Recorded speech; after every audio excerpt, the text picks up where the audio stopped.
Everybody good? Okay, so consistency and commitment. You're going to hear me talk a lot about these two concepts, and I want to start off by talking about this idea: simple versus complex, and also easy versus hard. So I use this example a lot. Imagine that you want to improve your fitness, lose weight, get stronger, get faster, whatever, and you decide to walk a mile. Now, as long as you're physically able to walk a mile, I'd imagine the majority of you would be able to go outside today and walk 1 mile. Not that difficult, really simple, but not too hard, pretty easy. However, if you just walk 1 mile today, you're probably not going to improve your fitness. Probably not going to lose weight, get better at walking, whatever your goals are.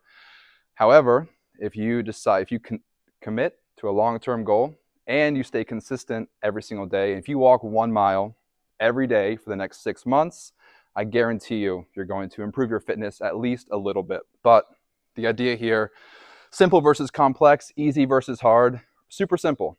You don't need fancy workout equipment. You don't need a personal trainer. You don't need a gym membership. Super, super simple, but really, really hard. Guarantee you I would not be able to achieve that goal of walking 1 mile every day for 6 months. So my name's Zach Pasquarello. I am self-employed and I am a bookkeeping expert. So there's going to be 2 parts to my presentation. My first part is going to be kind of like my story and some tips and tricks on just like general business stuff. And then the second part is going to be specifically bookkeeping and a little bit of tax strategy. So I'll go over like a bunch of tips about bookkeeping and a little bit of tax strategy. So real quick, my story: went to Lehigh University and then joined the Army and then worked at Chewy as an area manager, warehouse manager. Went to Amazon, did the exact same thing. And then in the fall of 2020, I went to Penn State online and I took my very first accounting class in the fall of 2020. And literally 2 months later, it's cliche to say, but I fell in love with accounting. Not many people can say that, but I took intro to accounting and I absolutely loved it. And I did some quick research. I wanted to start working as an accountant as fast as possible. Did some research and found out I could start a bookkeeping business with no experience. So 4 years ago, almost 4 years ago, started my bookkeeping business. I'm not a marketing expert, don't pretend to be. I'm not a sales guru, and I'm also not a traditional business owner. So what I mean by that is I don't have employees, subcontractors, independent contractors. I don't have 5 trucks and 5 crews working for me. I don't have a brick and mortar, but I am a bookkeeping expert, have 4 years of bookkeeping experience. I'm a growing solo entrepreneur. So I don't refer to myself as a business owner, but I say I'm self-employed and a solo entrepreneur. And last but not least, I'm super passionate about all this stuff. If any of you follow me on social media, I'm sure you've seen, like, I talk about this stuff every single day for no other reason other than I just genuinely love talking about this stuff. So I'm super passionate. So a snapshot of my bookkeeping business. So like I said, I started in October 2020. So for the first year, I made $55,000 profit. There's not really a whole lot of expenses for my bookkeeping business. Most of it's profit. Year 2, business doubled, $118,000 in profit. Pretty awesome for the second year. Third year, almost doubled, $198,000. And then from October 2023 to May 2024, projected out for the rest of the year, I'm on pace to make $459,000.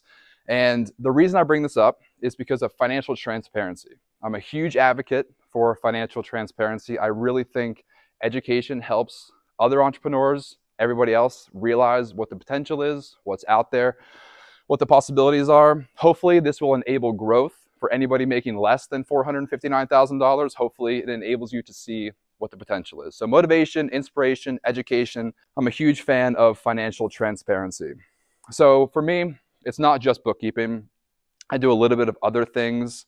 Primarily, it is bookkeeping. So I got the numbers on the screen here. 32,000 from bookkeeping. I've got 70 clients right now, and they pay me about $450 a month on average. So bookkeeping, 32,000. I do sell a course. I teach other bookkeepers how to start a bookkeeping business, make a couple $1,000s selling the course. I do one-on-one consultations, and I have digital downloads. The majority of what I do is teaching other bookkeepers how to start a bookkeeping business. So that 2,000 is from other bookkeepers. I'm a private money lender. I'm not going to really get into that today, but I lend money to real estate investors for real estate acquisitions, and I make about $3,000 a month interest income. And then finally, I have a YouTube channel, make about $800 a month from ad revenue on my YouTube channel. So the whole point, I promise, not to convince you, that I make a lot of money. That's not the point. Rather, I want to convince you that you can make a lot of money. That's kind of the whole point of me being financially transparent. So in saying that, I truly believe we are all the same. I'm not smarter than you. We all have the same potential to work just as hard. It only takes, like I said in the beginning, a little bit of consistency and a little bit of commitment. So the only difference potentially between me and you right now is that I've been consistent every day for the past 4 years. Only difference. Like I said before, I don't have a brick and mortar, don't have employees, don't have subcontractors. I do have a little bit of marketing experience. I just want to caveat this whole presentation with, like, I don't pretend to be a marketing expert or a sales guru. I have some business knowledge. So me being a bookkeeper, I'm kind of uniquely positioned to not only run my own business, but I also see how 70 other people run their business. So I have some unique business knowledge and then certainly some bookkeeping expertise. Okay, so how I got started. It's a 4-step process for me. Really, really simple. That's kind of a general theme of all my presentations. I try to keep things really, really simple. So step number 1, I learned how to offer my service. Step 2, marketing and sales. Step 3, customer service. And then we'll talk about the 4th step at the end. So for me, I'm going to go over these things just in case anybody's starting a new business or maybe they're starting their first business. Hopefully some of this information can be helpful. Step number 1, obviously, you have to learn and develop a product or figure out what type of service you want to offer. Step number 1, I truly think it doesn't really matter what you choose. I'd imagine the majority of us probably have a different business. It doesn't really matter what you choose. Definitely recommend pick something that you're passionate about. What I found is if I love what I do, if I'm passionate about what I'm doing, I'm able to work 10 times harder doing whatever that is. The one thing I will say, while you're trying to learn your service, I recommend don't spend too much time. And what I mean by that is don't try to become an expert in the first 2 months. It's just not going to happen. You've all heard of paralysis by analysis. So just don't spend too much time in the beginning trying to become an expert. However, I'm a huge advocate for continuing education. So certainly throughout your journey, always try to learn more, read books, go to events like this. For sure, continuing education, but don't spend too much time in the beginning trying to become an expert. Okay, so that's step 1. Super simple. First step, easiest step. We figured out what we want to do. Now, step number 2, marketing. Definitely, in my opinion, the hardest part about starting a business. So hard to get those first couple customers. I like to keep it simple. I have never paid for advertising. I've never hired a social media manager. Everything I've always done has been organic, for free, done by me. Not saying you have to do that, but just to give you guys some perspective. It can be free. It can be free if you want. It can be simple. 2 things in the very beginning I always recommend. Every new entrepreneur definitely have to get a website. It can be something simple, a quick landing page, but definitely recommend get your website up, get some legitimacy, and then definitely Google My Business. Everybody goes to Google to try to find a landscaper, a restaurant, a barber. Everybody goes to Google to read reviews and to find somebody who's local and credible, and it's free. It's gotten a little bit more challenging now to set up a Google My Business. I haven't done it in 4 years. I don't know exactly what all goes into it. Definitely recommend, though, get a Google My Business profile and then encourage your customers, your clients, anybody else who knows you to give you reviews. Definitely good to have some 5-star reviews. Add some credibility and legitimacy to your business, especially if it's new. And then finally, I'm going to talk a lot about more social media. I have about 33,000 followers across all of my social media platforms, and we're going to dive into social media specifically. So it's great because it's free. Like I said, you don't need to pay for advertising. I've never paid for advertising. It's free. We all have a cell phone. We all have access to social media, and we can access millions of people all over the world or a bunch of people locally, whatever your prospective clients might be. You can choose any platform: Facebook, Instagram, LinkedIn, YouTube, TikTok, Twitter, doesn't matter. Tons of platforms out there. I have a 4-step marketing strategy. And like I said before, let me caveat this one more time. I'm not a marketing expert or a sales guru. This is just everything I talk about is what has worked for me in my business. So just keep that in mind as I go through this. So for me, social media marketing, 4-step process. Create content, find prospective clients, connect with those prospective clients, and then finally engage with your community. So step number 1, create content. I always compare it to a billboard when you're driving down the road or a TV commercial. We've all seen them. We all know what advertising looks like. And the cool thing about social media is that anybody can create content for free from the comfort of their own home, and millions of people could see it potentially on the internet. It can be a text post, just a real simple text post. It could be infographic, flyer, picture with a caption, a short video. It doesn't matter what it is, but I definitely recommend step number one, create content. And the whole point of this, if you're brand new, is just to get your name out there. Hey, look at me. My name's Zach. I'm a bookkeeper. Let me know if you ever need help with your bookkeeping. That's kind of like the whole idea behind all of your marketing content. Great way to build trust with people who don't know who you are, establish relationships, nurture connections, just a great way to get your name out there. So right now, you're probably friends on social media with people from high school, college, family members, not necessarily your ideal client if you're brand new. So step number two, you have to find your prospective clients. That looks different for everybody. My clients probably aren't your clients, but the same concepts could be applied to your business and to any platform. So I love Facebook. I do primarily my social media marketing on Facebook. So I'll go to Facebook groups local to my geographical region and then find other business owners in those groups. And then I'll connect with them. So step number three, once you find your ideal client, connect with them. And then finally, step number four, you got to engage with your community. So this is a great example. Imagine you get a fresh haircut, you get a new outfit, you show up to a networking event, and you just sit in the corner and you don't talk to anybody. Doesn't really serve a purpose. And the same concept applies. If you get a Facebook page, get a profile picture, maybe even create some content, but then you log off and you don't really do anything. You're not really establishing new connections. You're not building trust with anybody. You're not gaining new relationships. So the whole idea of a networking event, come, shake hands, meet new people, talk to them for a minute. Exact same concept applies to social media. Because we're finding new friends, we're making new connections with potentially total strangers. So all you have to do is just very casually just engage with your new community. And I usually recommend keep it simple, keep it short. Like for example, if you just become friends with a landscaper and they post a picture of their new landscaping work, hey, that looks awesome. Really simple. I usually try to do 3 to 5 words, short and sweet, just to get your name out there and build some trust. Okay, so along with marketing, there's sales. Like I said before, not a sales guru. I keep it super, super simple. So I don't necessarily do cold calling. I don't do direct mailers. However, all of these concepts could probably apply to whatever sales process you have. I don't have a fancy sales script. I don't use a CRM. I keep it super, super simple. After I find and connect with these prospective clients, whether it's LinkedIn, Instagram, Facebook, doesn't matter. I usually, and here's the key, I usually wait 30 days. The reason I do that, I don't want to send somebody a DM like the day after we become friends. For a couple reasons. It doesn't give my marketing strategy any time to work. They haven't seen my content and we haven't engaged with each other. So I usually wait at least 30 days.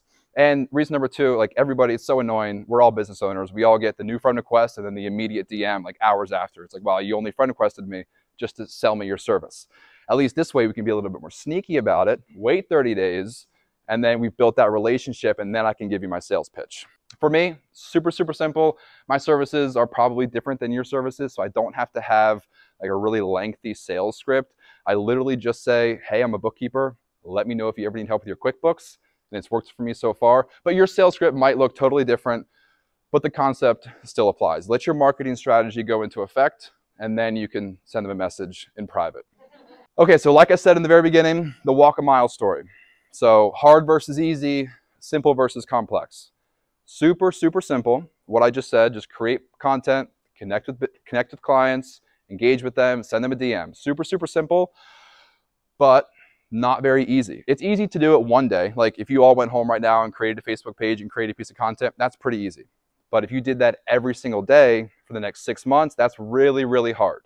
And that's what got me to where I am today. I've been doing it pretty much every day for the past 4 years. So if you walk a mile today, you're not really going to improve your fitness. If you create Facebook content or social media content today, you're not really going to grow your audience and get new customers. But if you do it every day for the next 6 months, guarantee you will at least grow your audience a little bit, if not get clients. So like I've been saying, this strategy could work on anything. Blog, SEO, email marketing, direct mail, whatever that looks like for you and your business, I'm sure these same concepts could probably apply. Okay, so step number 3. So sales and marketing, hardest part, in my opinion. Just getting started, getting those first few customers, and then customer service is the most important part. So the hardest versus the most important, because instead of like doing sales and marketing, getting a client, losing a client, getting a new client, like that's bad customer service, and that's really, really tough to grow your business.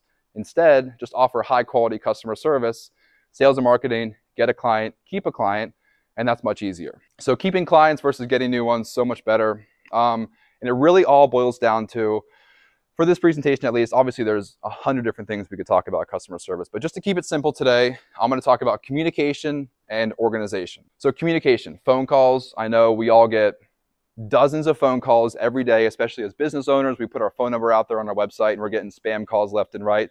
Luckily, at least my phone does a decent job of filtering out those spam calls.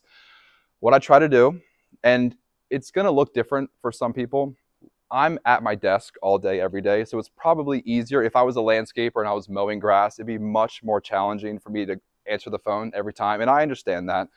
If you're not able to answer the phone or respond to emails, maybe get a virtual assistant or an office manager. But either way, somebody, whether it's you or somebody on your team, has to answer the phone. If it's a current client or a current customer, absolutely, you got to deliver high quality customer service. And then if it's a potential client, just as important, you might make a sale. I'm sure we've all had just one problem that you just want to call somebody and just get it figured out in the next 5 minutes. It's so frustrating when you just have a quick problem, a quick conversation, and you just want to get it over with. Instead, they don't answer the phone, and now it's 5 emails back and forth. The challenge is that we're all working, we're in the flow, we're doing our thing. We get a phone call, I don't want to talk to Johnny right now. He's probably got some problem that I have to address. And I understand that. It's so hard, but I think it's so important just to answer the phone. Emails, same thing. I don't know about you.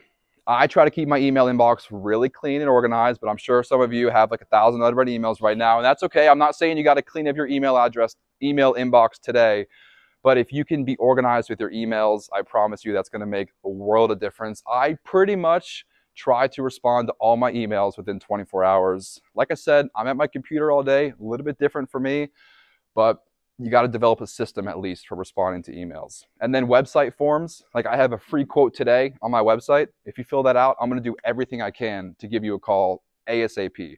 Whatever website forms you might have, definitely recommend try to respond to those website forms in a timely manner. And then social media DMs, if you guys can already tell, there's a million different ways to contact us, and it can get so overwhelming. So you got to stay organized, and you just have to develop a system for communication. So anytime I get a social media DM, if it seems relevant to my business, I'll do my best to follow up and respond. And then social media comments. The list goes on and on. You guys can tell the theme. I try to respond to the majority of my social media comments. I just try to respond within 24 to 48 hours. Just do your best to respond. And then I just keep it polite and professional. Doesn't have to be something crazy. Just keep it polite, keep it professional, and you can really never go wrong. And then finally, really, really important. So if you remember my marketing strategy, it's all about building trust. So as soon as you say you're going to do something and then you don't do it, you're just breaking that trust. So in order to build trust, be polite, be professional, and just do what you say you're going to do. And that can go with internal employees, subcontractors, that can go with potential clients, current clients, or complete strangers. If you're on social media and you reply to a comment or you make a post and it's not really on brand with you, and you say you're going to do something and then it doesn't really line up with what you're actually doing, you're potentially breaking your trust with total strangers who might tell their friends and family about you. It's really important. Okay, so that was communication, organization. So a lot of these things are administrative tasks, and I will admit I'm a bookkeeper, so I'm the admin guy, so it's pretty easy for me to keep up with this stuff.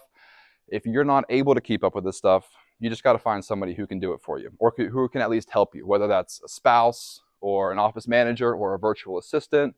There's somebody out there to help you if you can't do it. So you got to stay organized with invoices. We all know cash flow is super important.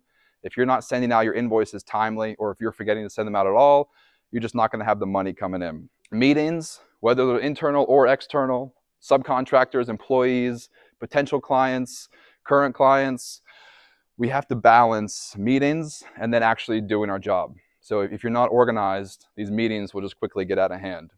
Bills, we all know what happens if you don't pay your bills. Sales quotes and onboarding. If you can develop a fast and efficient process for onboarding new clients and customers, sending out sales quotes, the faster you can do that, I think I'm going to talk about that.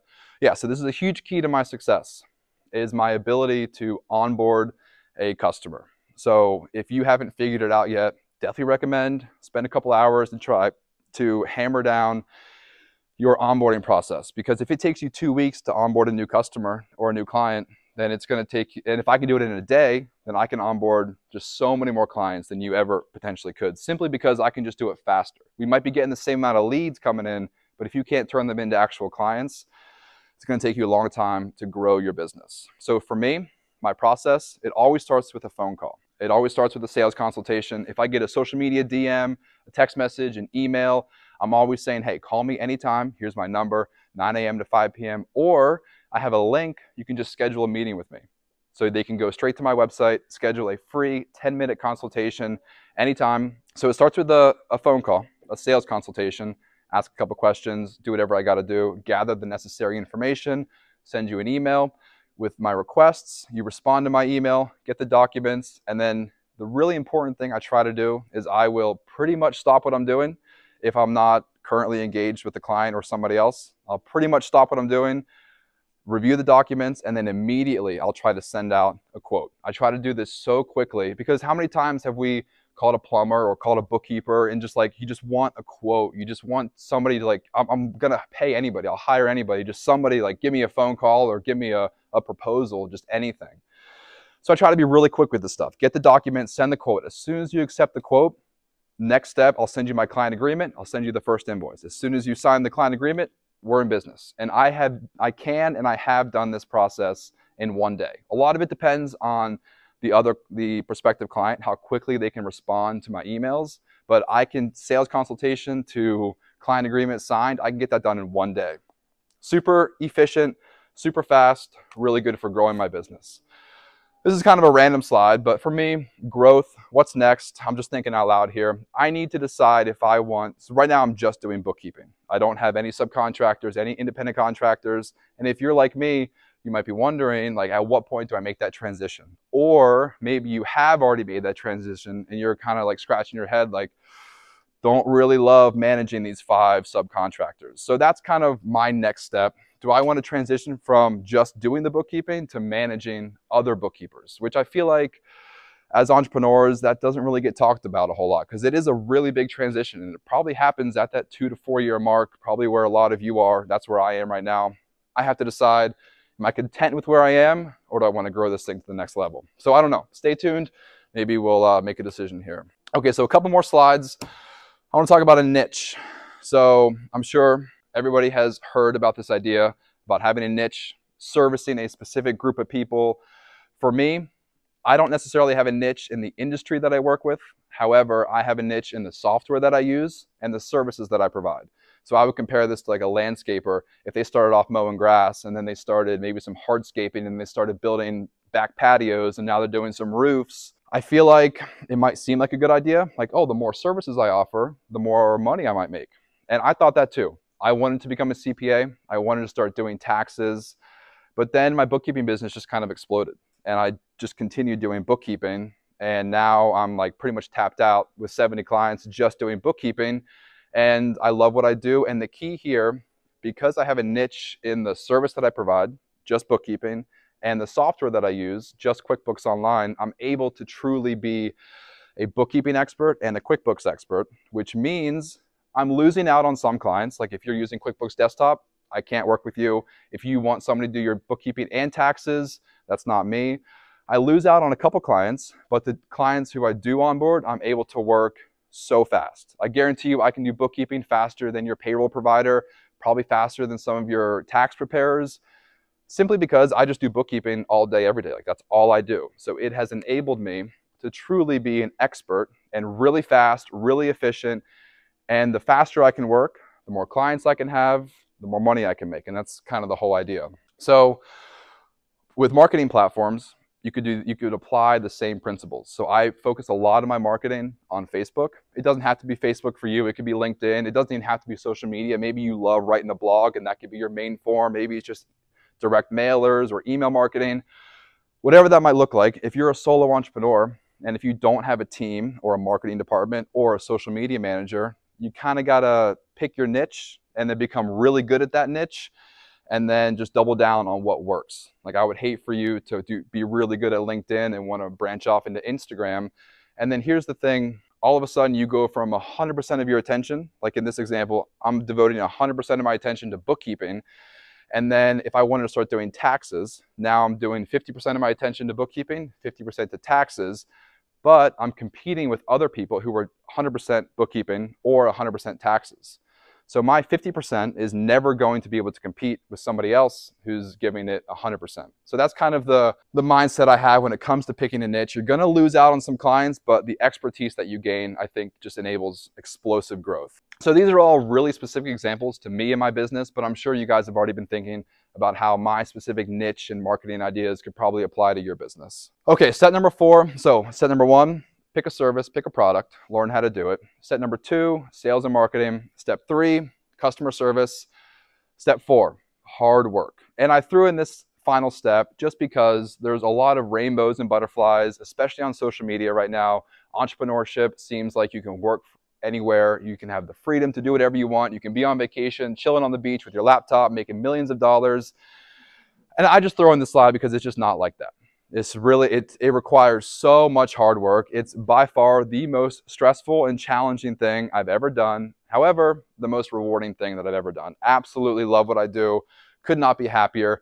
The thing is, there's no blueprint, there's no manual, and there's no coworkers. Like, when you're just getting started, if you want to take vacation, you can't rely on your coworker to pick up the slack while you're gone. Like, it's all up to you. Your success, your failure is all up to you, which really, really tough, really stressful, but so rewarding.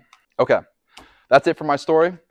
So next, I'm going to talk about bookkeeping tips and tax strategy, a little bit of tax strategy, but I'll open up the floor to like a couple questions if anybody has any questions. If not, I can just jump right into it. Yes? So let's say you were ready, you're sitting down. Okay. From an onboarding process or from a sales and marketing? So it happened in December of 2020. And so I spent 2 months getting started. I started my bookkeeping business in October. I still had my full-time job throughout this whole process. So I did all of my marketing and sales during my lunch break, before work, after work, and it was just all social media. And I literally, like, everything I talk about is exactly what I've done. So I just started creating content just to get my name out there, just to build trust. And I remember the very first client that I ever got was a junk removal company in Texas. And I just found them by searching for business owners on Facebook, sent him a friend request, and I literally sent him a message on Facebook and said, hey, do you need help with your bookkeeping, your QuickBooks? And he said, actually, you know what, I do need help with that. And then like a week later, I onboarded him. So it was literally my social media marketing strategy. That's exactly how it happened. It's a little bit easier for me. My sales are pretty straightforward. The IRS does a lot of the selling for me because my services are kind of necessary. So it's not like I'm trying to convince you to install solar panels on your house. Like, everybody at one point needs a bookkeeper. It's just, who are you going to hire to do your bookkeeping? So it's a little bit different for me in my sales process, but it all happened on social media. Found a guy in Texas. That's trust. Exactly. It's a huge trust thing. Yeah, everybody needs a bookkeeper, but it's hard that's why sales and marketing are so hard to get your name out there and to get those first couple clients, because nobody wants to have their bookkeeper, you be their first client for a bookkeeper. Yeah, trust is so important. That's why I create the content, talk about bookkeeping, establish myself as a bookkeeping expert or a QuickBooks expert on the internet, so that you can come to my page, go to my website, go to my YouTube channel, and you can see like, oh wow, this guy actually knows what he's talking about. But yeah, trust, super important for finances and things like that. In new business, how soon do you think? I will talk about that in my bookkeeping and tax. Yeah. Because when you're super new, you're working with bottomless purse, you already have yeah. Like that. So you got the folder that's just building up, and looks like one of them. You know what I'm talking yeah. about? Yeah. Shoebox full of receipts. Yes, sir. Yeah. Yes, sir. Yes, sir. Yeah. When you pull the trigger on it. I'll talk about that in the presentation, in the bookkeeping and tax presentation. That's a great question, though. Okay, so I guess that's a good segue. So bookkeeping. So really, basically, the two most important things: you got to get a separate business checking account. If you don't already, and it doesn't even technically need to be a business checking account. It could literally just be a separate bank account. But you got to keep things separate, because bookkeeping is simply categorizing your transactions. We're money going out, money coming in. We are identifying, what is this? So if you have your personal transactions combined with your business transactions, now we are determining what is this for 2 times, 3 times, 4 times as many transactions because we're looking at your personal transactions, and you don't need to from a business bookkeeping perspective. So please, if you ever want to hire a bookkeeper, or you want to do your own bookkeeping, it doesn't matter. You got to get a separate account. And then once you get a separate account, you got to actually use it appropriately. So you just got to keep business and personal completely separate no matter what. And then QuickBooks Online, it's $30 a month for the most basic subscription.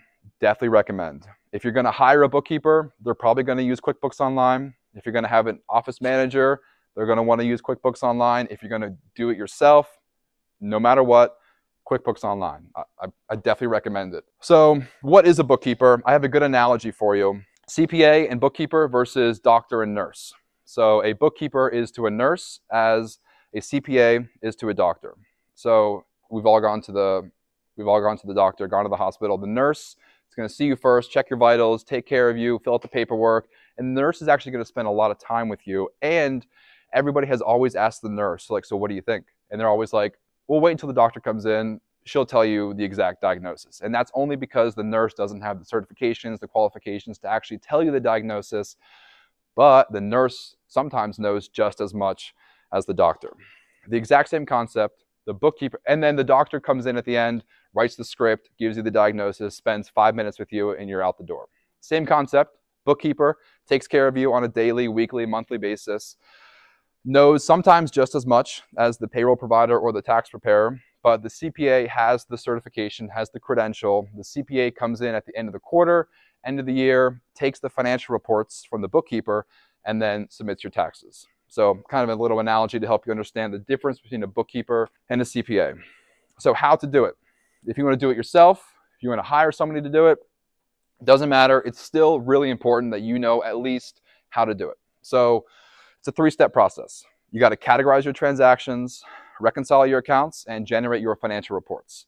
Step number 1, most people get, that's kind of obvious. Money coming in, probably income. Money going out, probably expenses. And if it's money going out, we just need to differentiate. Is this advertising and marketing, bank charges and fees, utilities, insurance, job supplies, contractor labor, payroll expenses? You guys get the idea. There's only so many different categories. Money coming in, money going out. I recommend try to do it daily if you can. If not daily, try to do it weekly. Don't try to do it monthly. Definitely not quarterly. Certainly not annually. And the big reason, there's 2 big reasons. One, if you go to the ATM today and pull out $200, you're like at the end of the week, you'll probably remember what that was for. But if you wait until the end of the month and you see that $200 withdrawal, you're going to have no idea like who you paid or what you bought. So keep up with it on a weekly basis. That way you're not categorizing hundreds of transactions at the end of the month. That's super stressful and nobody wants to do that, myself included.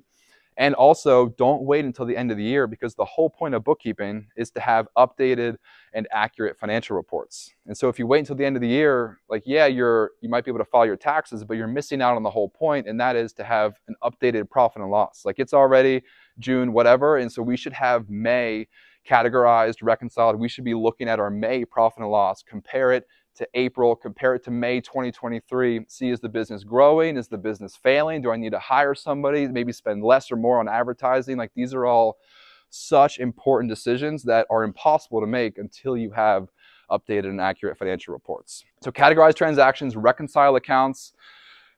Reconciling gets a little bit more complicated. A lot of people don't actually do it, and all you're simply doing is taking your bank statement. So I compare it to an answer key and a test. So the bank statement is the answer key, the QuickBooks is the test. So we categorize transactions all week, all month, and then we take the answer key or the bank statement and we look at the ending balance and we check, does the ending balance on the bank statement match the ending balance in our bookkeeping software? And as long as penny for penny those 2 numbers match, we can be pretty confident that all of the additions and subtractions that went into calculating that ending balance should probably be accurate. So that's reconciling. Kind of complicated, but that's like in a nutshell. And then finally, like I said, the whole point of bookkeeping, generating financial reports so that we can make informed, educated decisions on our business monthly, and then everybody obviously knows annual financial reports. And we have the profit and loss, income, expenses, net income, profit and loss, everybody knows that. But we also have the balance sheet. Super, super important. If you haven't ever looked at your balance sheet, definitely recommend. We have assets, liabilities, and equity. Definitely recommend look at your balance sheet, especially if you have loans and assets. If you just have a bank account, not that big of a deal. But if you have trucks and houses and lines of credit and loans and credit cards, look at your balance sheet. You might be surprised what you find. So when do you hire a bookkeeper? This is for you. When do you hire a bookkeeper? So there's two types of people. You have time to do your bookkeeping, or you don't have time to do your bookkeeping.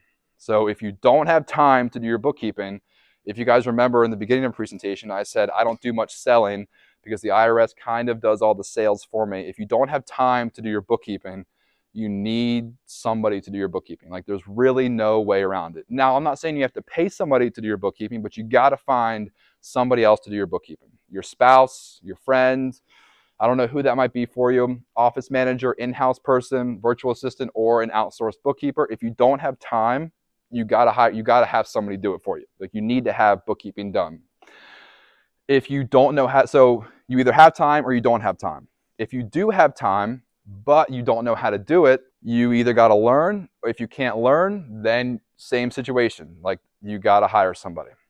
So if you do have time to do it and you know how to do it, why not give it a shot? You can certainly do your own bookkeeping. If you know how to do it and you have time, why not? Especially in the first 6 to 12 months, if you strap for cash, if you're not trying to spend $200-300 a month, do it yourself. You're probably going to make some mistakes, but at the same time, you're going to learn a ton about your business. You're going to learn about finances, and it'll make the transition easier. If you do your own bookkeeping for 6 months, whenever you do hire a bookkeeper, as long as you do an okay job, it'll make it easier for you to manage your bookkeeper because you actually know what should be done. If you do hire somebody, it's going to save you time. Everything's done for you. If you hire a good bookkeeper, it's going to save you time. Everything's done for you. And if you hire a good bookkeeper, it'll give you peace of mind knowing that everything's done right. It's nothing personal, but every single time I take over somebody's books, there's always a mistake. It doesn't matter who it is or what business it is, there's always at least some mistake. So it's just inevitable. But if you hire a good bookkeeper, it should be done right. Minimum $200 a month. That's what I've seen, kind of industry standard. You can't really find a bookkeeper for much cheaper than $200 a month. And that's kind of reserved for like a brand new business, a solo entrepreneur. But if you've got employees and contractors and 5 bank accounts and different loans, it's probably going to be more. I have some clients who pay me $200, and I've got a couple clients who pay me $2,000. So there's kind of the range. And like I said, my average is like $450.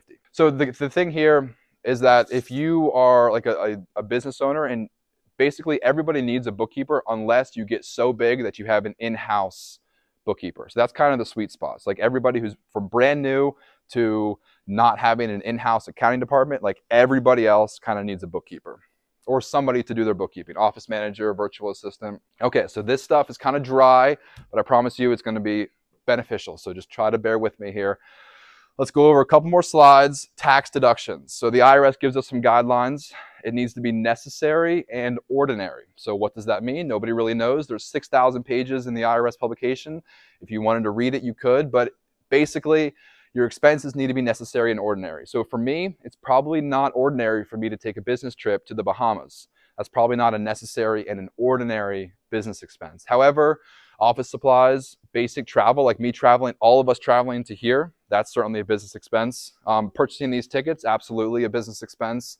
Insurance, there's many categories for tax deductions. You just got to use common sense. Like, is this relevant to my business? Yes or no. Meals, a lot of people don't know this. If you go to a restaurant, even if you meet with clients, it's only 50% deductible. So if you spend $100 at the steakhouse and you're meeting with a client, only $50 of that $100 is going to reduce your taxable income. So just keep that in mind. Only 50% deductible. If you have a home office or a vehicle expense, certainly deductible. So even like an office in your personal home, and if you're using your personal car for business, I'll go over in more detail. And then this is a very specific example, but charitable contributions. If you have a lot of charitable contributions, I recommend maybe consult with your accountant, because charitable contributions are not necessarily a business expense. And what I mean by that is they are not reflected on your Schedule C. They flow through to your Schedule A, which is your itemized deduction. So if you are taking the standard deduction for federal income taxes, then your charitable contributions don't really have much effect on reducing your taxable income. So that's kind of like a very specific thing, but a lot of people, just talk to your accountant if you have a lot of charitable contributions and see how it is or is not affecting your taxable income. Just Schedule A versus Schedule C for charitable contributions. Okay, home office expense must be used regularly and exclusively for your business. So if you have a kitchen table where you all eat lunch and dinner and you have your laptop, that's not used exclusively for your home office, for your business. So it needs to be used regularly and exclusively for your home office. There's two options. We have the simplified option and the regular method. So the simplified option is not to exceed 300 square feet. So we're going to measure our home office, and if it's 100 square feet, multiply that by $3, and that is your annual home office deduction. So not a lot of money. It cannot exceed $1,500. Even if your home office is 500 square feet, if you use the simplified option, you're only going to get a $1,500 deduction. So it might be beneficial to use the regular method, but there's a lot more paperwork involved in the regular method. So we're going to take our house or our townhouse, apartment, whatever, the total square foot of our house, the square foot of our office, and then find out the percent. So just to keep it simple, our home office is 500 square feet. Our house is 2,000 square feet. So our home office is 25% of our house. So we're going to take all of our expenses throughout the year. So this is where the record keeping gets a little bit more intense. We're going to take mortgage interest, we're going to take rent, real estate taxes, insurance, repairs and maintenance, utilities, every expense for your actual house. Multiply that by 25% using the regular method, and that will be your home office deduction. Just keep in mind, it's got to be used regularly and exclusively for your business. Vehicle expense, very similar. Same concept, percentage of business use. So if you have a car and you're using it 50%, 75%, 100%, if you have a car and you're using it 100% for business, you will take the actual expenses, gas, oil, repairs and maintenance, tires, insurance, registration fees, licenses, depreciation on the vehicle or lease payments, figure out that percentage, and then add up all of your expenses, multiply that by that, and that's the actual expense. And this is your personal vehicle, so not your work truck. It could be in your personal name, the personal vehicle, but you multiply it by the business use to get the annual vehicle expense. The other option is the standard mileage rate. So some people will calculate both and then figure out which one has more of a tax benefit for them and their business. So the standard mileage rate for 2024 is 67 cents per mile. So you have to keep an accurate record or a log. You can have pen and paper in your glove box. There's like Mile IQ. There's an app on your phone. You could have Google Sheets on your phone. Whatever that looks like for you, you got to keep accurate records of your mileage. So like if you drove from your home office to here, that's certainly, a business expense right there. So 67 cents per mile. Keep in mind that standard mileage rate changes every year. Parking and tolls are separate. So parking and tolls are separate from both of these. So 100% of tolls and parking incurred while operating your business with your personal car, deductible. Keep in mind, if you only have one car, it might be kind of difficult to prove to the IRS that your one and only car is used 100% for your business. So I have seen some people buy like a brand new SUV and then try to claim that 100% of it is for business, but that's their one and only car. So unless you can prove to the IRS that you're riding your bike or taking the taxi or the bus to like get groceries, just keep that in mind if you only have one vehicle. Okay, really basic tax filing stuff here. I know this is super boring. Please try to keep with me. There's a 1040. Everybody files a 1040, individual income tax return. Whether you're a W-2 employee, an independent contractor, a sole proprietor, a single member LLC, everybody's filing a 1040. That's due April 15th. If you are an independent contractor, sole prop, or a single member LLC, you're going to have a Schedule C attached to your 1040. So there is no separate tax filing.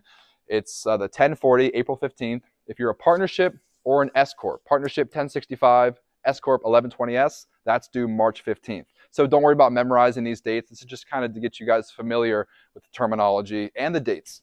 March 15th, if you have a partnership or an S corporation. And then you're going to get a K1 from these tax returns, and you're going to use your K1 on your 1040. So everybody files a 1040, but if you have a partnership or an S corp, you file 1065 or 1120S. Get your K1 from your tax preparer. Use that information to file your individual income tax return.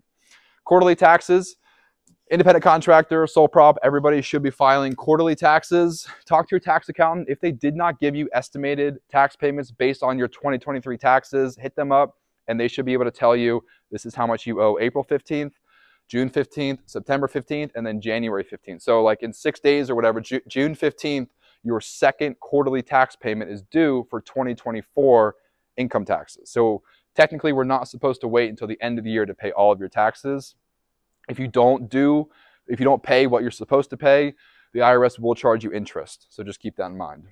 Sales tax and payroll tax gets super complicated. I definitely recommend. I outsource my payroll. Sales tax gets really complicated. It's due potentially monthly or quarterly, depending on the type of business that you have. Really, really specific. If you have any questions, just reach out to a sales tax expert because that stuff gets complicated quickly. Payroll tax, there's a 940 and a 941. Definitely hire somebody if you got to run payroll. And then finally, 1099s. January 31st, 1099s are due. So 1099s versus the W-2. If you're thinking about hiring somebody, an independent contractor or an employee, there's a huge difference. And a lot of people try to get around this. An employee is anyone who performs services for you, is your employee if you can control what will be done and how it will be done. So a good example is if you hire an office manager and you say, hey, here's your laptop, here's the QuickBooks login, I need you to categorize these transactions, I need you to reconcile these accounts, here's how you're going to do it. That office manager, probably an employee. If you hire me as a bookkeeper, I got my own laptop, I have my own insurance, I know how to use QuickBooks. You're not telling me what to do. I'm telling you, like, here's what I'm going to do, here's your reports. So that's a big difference, employee versus independent contractor. So you would give me a 1099, you would give the office manager a W-2. The big reason why people try to hire an independent contractor first is because of taxes and insurance. Huge tax implications for hiring an employee. We have Social Security and Medicare, which is payroll tax. So you as the business owner, you are responsible for 50% of the payroll tax. Versus if you hire an independent contractor, they pay all of their own payroll tax. And then we have unemployment compensation and workers' compensation, which can get up to 10% for both, depending on the nature of your business. So that gets really pricey. Independent contractors, they file their own Schedule C. They are able to write off expenses. They pay their own Social Security and Medicare, and they have their own insurance. Big difference. S Corp. So if any of you are considering electing to be taxed as an S Corp, there's some really big benefits. It usually comes into play once your net income gets close to $40,000 per year. So if you're making less than $40,000 per year net income, it might not make sense, but as soon as you get close to that or above that, it definitely makes sense. We talked about Social Security and Medicare. So it's self-employment tax, aka payroll tax, aka FICA, also known as Social Security and Medicare. Pretty much all the same thing. It's 6.2% for Social Security, 1.45% for Medicare, times 2, because the employer pays half and the employee pays half. As a single member LLC, we are employer and employee. So right off the top, 15.3% of our net income is going to self-employment tax. Not even talking about federal income tax, state income tax, local income tax. Like right off the top, a lot of people don't realize they're paying 15.3% self-employment tax, which is huge. If you're an LLC, 100% of your income is going to self-employment tax. Now, if you're an S corporation, you are still a single member LLC, but you are changing the tax election to the IRS. So you're electing to be taxed as an S corporation. You need to pay yourself a reasonable salary. So you need to put yourself on payroll. You have to get a W-2 at the end of the year. You have to pay yourself a reasonable salary. This all depends on how involved in the business you are. So if you have like a massive business and you're pretty hands-off, you might be able to get away with a much lower percentage. But in my case, I'm a solo entrepreneur. I am owner-operator. I do everything in my business. So I usually recommend 40 to 60% of your net income in the form of a salary. So now we have 40% salary and then the rest of the money left over in distributions. So an example, LLC, $100,000 a year, 15.3% self-employment tax, $15,000 is going straight to self-employment tax. If we have an S Corp, $40,000 salary, the same net income, $100,000, $40,000 salary, and then $60,000 left over at the end of the year in the form of distributions. So we pay self-employment tax on the salary. We don't pay self-employment tax on the distributions. So that's huge. So we're saving 15.3% times $60,000 in this example. So huge, huge tax savings potential. Two things to keep in mind. Increased tax filing fee, because like I mentioned before, there's the 1120S due March 15th, and then your 1040 individual income tax return. So you have 2 tax returns to file, and also you have to put yourself on payroll. So there are payroll processing fees. I pay like 40 to 60 bucks a month for ADP to file payroll just for me. You might be able to get it cheaper, but like $40-ish is kind of that sweet spot per month for payroll for one employee. I think this is the last slide. Hiring your kids. Hiring your kids. So this only works if you're not an S Corp. If you are an S Corp, all of your employees are subject to payroll tax. Only works if you're not an S Corp. And it only works if your kids are under 18. So if your kids are 18 or older, it won't work. No payroll tax on wages paid to your kids. So if you guys remember, I've been talking about it. Payroll tax is that 15.3%. So you as the business owner don't pay payroll tax, and your kids don't pay that Social Security and Medicare tax on their wages. And also, you don't need unemployment compensation. I called the Pennsylvania State of Unemployment Office. I asked them specifically. They said, no, you don't need unemployment compensation on your own children. This doesn't work for grandchildren, only works for children. So the kids, workers' comp? Yeah. No, kids don't need workers' comp either. What'd you say? No unemployment comp, no workers' comp. So the kids can take the federal standard deduction, which in 2024 is $14,600. So you could pay your kids $14,000. They will have to file their own taxes, and they can take the federal standard deduction and not pay any federal income taxes on the first $14,000 of their wages. However, they will need to pay state and local taxes, but your business is getting a full payroll expense deduction. So your business is saving on federal income taxes and payroll taxes, totally outweighs them paying state and local taxes. A couple things to keep in mind: their work needs to be legitimate. So I cannot have my 2-year-old kid doing bookkeeping for my business. You can't have your 10-year-old kid driving a truck for you. It needs to be legit work, and it needs to be paid at a reasonable salary. So you can't pay your 10-year-old kid. You could pay your kid to clean your office, but you can't pay him 200 bucks an hour to clean your office. So it has to be legit work and paid at a reasonable salary. And the bonus here is that they can contribute to their Roth IRA. So if you guys don't know a Roth IRA, you pay your taxes on it now, and then whenever you pull your money out, you don't pay taxes on it. But like I said, they're not paying taxes on their wages right now because they're taking the federal standard deduction. So their money's not taxed now. You invest into their Roth IRA, and whenever they retire, they can pull that money out completely tax-free. So that's kind of like a double bonus. And above all, you teach your kids some work ethic, family business, kind of cool. That's it.